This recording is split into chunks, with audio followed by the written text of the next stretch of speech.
महाभारत युद्ध के 17वें दिन का सूर्यास्त होने ही वाला था। अर्जुन के हाथों बाण लगने से जब कर्ण मौत के निकट था तब वह बेहद पीड़ा से गुजर रहा था। कर्ण के मन में ढेरों सवाल थे जिसका वह जवाब चाहता था। अपने प्रश्नों का उत्तर पाने के लिए कर्ण ने भगवान श्री कृष्ण को याद किया। कर्ण के निवेदन पर भगवान श्री कृष्ण के पास गए। कृष्ण के संदीप आते ही कर्ण ने कहा, प्रणाम वासुदेव, अच्छा किया आप आ गए। मेरे मन में कुछ प्रश्न है जिसका उत्तर मैं आपसे चाहता हूँ। भगवान श्री कृष्ण करुणा भरे स्वर में बोले, हे मेरे प्रिय भ्राता कर्ण, आपको इस हालत में देखकर मेरा मन विचलित हो रहा है। बहुत पीड़ा हो रही होगी न मित्रता तुम्हें। भगवान कृष्ण की बात सुनकर कर्ण मुस्कुरा दिए। भगवान कृष्ण ने कहा, पूछो राधे, क्या पूछना चाहते हो।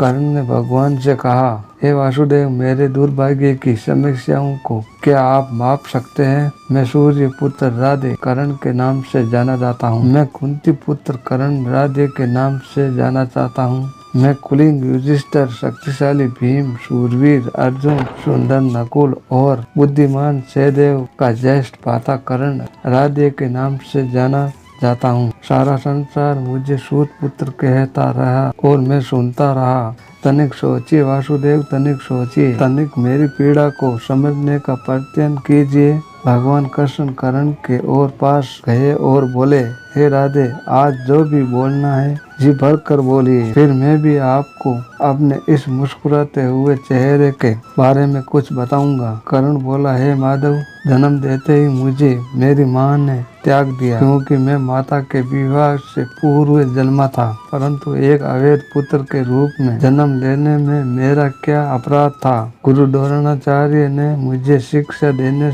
से मना कर दिया क्योंकि मैं एक सूत पुत्र था। क्षत्रिय होते हुए भी मैं क्षत्रिय नहीं था। जीवन भर में इसी बोझ को ढोलता रहा, परंतु इसमें मेरा क्या अपराध था। भगवान परशुराम ने मुझे उपहार स्वरूप शिक्षा तो दी, परंतु अभिशाप स्वरूप श्राप भी दिया कि जिस वक्त इस विद्या की मुझे सबसे अधिक आवश्यकता होगी उस वक्त मैं उसे विद्या को भूल जाऊंगा। अब बोलो केशव, इसमें मेरा क्या दोष था। एक बार जब मैं अपने शब्द भेदी बाण की विद्या का अभ्यास कर रहा था तब मेरा तीर गलती से एक बछड़े को लग गया और बछड़े की मृत्यु हो गई, जो बस एक दुर्घटना मात्र थी। मेरे बार बार माफी मांगने पर भी बछड़े के स्वामी ने मुझे श्राप दिया कि ऐसा ही अवस्था में मेरी भी मृत्यु होगी, जबकि इस दुर्घटना में भी मेरा कोई दोष नहीं था, परंतु फिर भी मुझे उस श्राप का कष्ट भोगना पड़ा। हे माधव, दुर्घटना किसी से भी हो सकती है, इसमें मेरा क्या अपराध था। इतना ही नहीं, द्रौपदी के स्वयंवर में भी मेरा अपमान हुआ क्योंकि मैं एक सूत पुत्र था। क्या सूत पुत्र होना मेरा स्वयं का चुनाव था। परिस्थितियों ने मुझे सूत पुत्र बनाया था, इसमें मेरा क्या अपराध था। कर्ण ने आगे कहा, हे केशव, आज जो कुछ भी मुझे प्राप्त हुआ है वह दुर्योधन से ही प्राप्त हुआ है। यदि मैं उसकी तरफ से लड़ा तो मैं गलत कैसे हुआ। कर्ण के इस प्रश्नों को सुनने के बाद भगवान श्री कृष्ण बोले, हे मेरे प्रिय भ्राता कुंती पुत्र कर्ण, इतना भी दुखी मत हो। अब मेरी भी कहानी सुन लो। मेरा जन्म कारागार में हुआ। जन्म के पूर्व मामा कंस के रूप में मृत्यु मेरी प्रतीक्षा कर रही थी।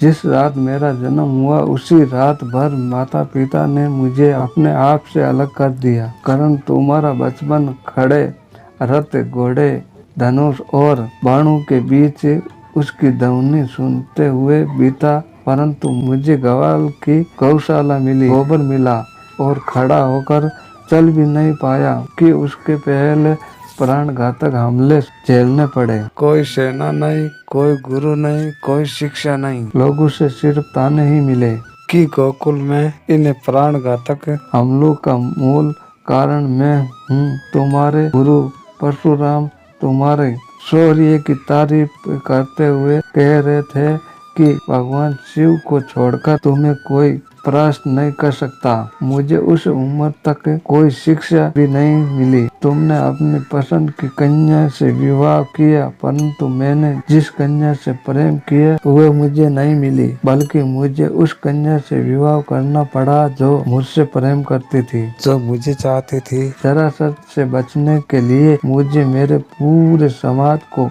यमुना के किनारे से हटाकर दूर समुद्र के किनारे रहना पड़ा। इसके लिए मुझे रणभूमि छोड़कर भागना पड़ा।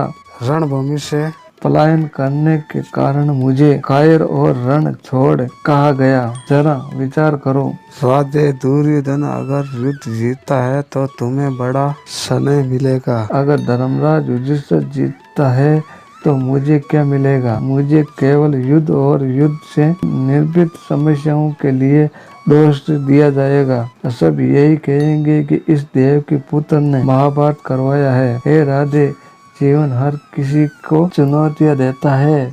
जिंदगी किसी के साथ न्याय नहीं करती। अगर दुर्योधन ने अन्याय का सामना किया है तो युधिष्ठिर ने भी अन्याय को भोगा है।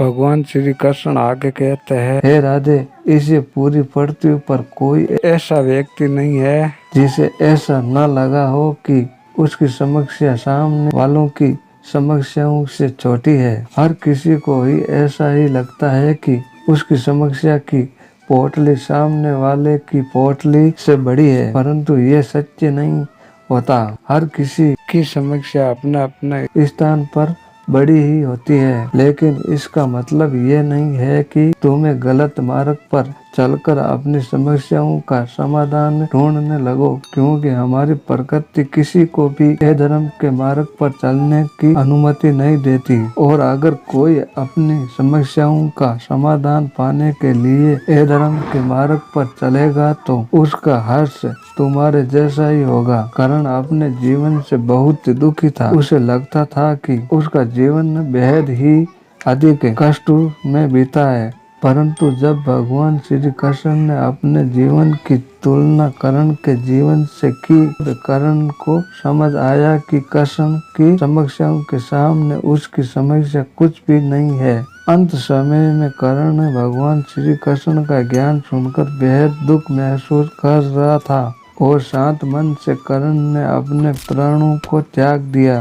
दोस्तों, हम उम्मीद करते हैं ये वीडियो आपको अच्छा लगा होगा। वीडियो पसंद आया हो तो वीडियो को लाइक करें, अपने दोस्तों को और रिश्तेदारों में ज्यादा से ज्यादा शेयर करें। चैनल को सब्सक्राइब जरूर करें और अगली बार किसी खास वीडियो के साथ मिलेंगे। नमस्कार।